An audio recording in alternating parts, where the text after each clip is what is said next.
પાટણ શહેરમાં આષાઢી બીજના પવિત્ર દિવસે ભગવાન જગન્નાથની 144મી ભવ્ય અને પરંપરાગત રથયાત્રા નીકળનાર છે। આ ઉત્સવ દરમિયાન શહેરમાં કાયદો વ્યવસ્થા અને શાંતિ જળવાઈ રહે તે માટે પાટણ જિલ્લા પોલીસ તંત્ર એક્શન મોડમાં આવી ગયું છે। પાટણ જિલ્લા પોલીસ અધિક્ષક વી.કે. નાયની સીધી દેખરેખ હેઠળ રથયાત્રાના સમગ્ર રૂટ પર પોલીસ દ્વારા સઘન પેટ્રોલિંગ અને ફ્લેગ માર્ચ યોજવામાં આવી હતી। એસપીએ રૂટનું જાતે નિરીક્ષણ કરી હાજર અધિકારીઓ અને કર્મચારીઓને સુરક્ષા તેમજ વ્યવસ્થા અંગે જરૂરી સૂચના અને માર્ગદર્શન પણ આપ્યું હતું।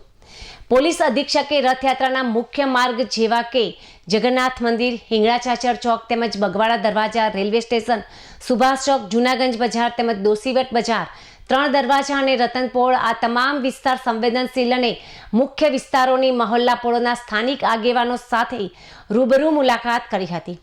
તેમણે સૌ નાગરિકોને પરસ્પર ભાઈચારો અને કોમી એકતા જાળવીને આ મહોત્સવને શાંતિપૂર્ણ રીતે સંપન્ન કરવા અપીલ કરી હતી।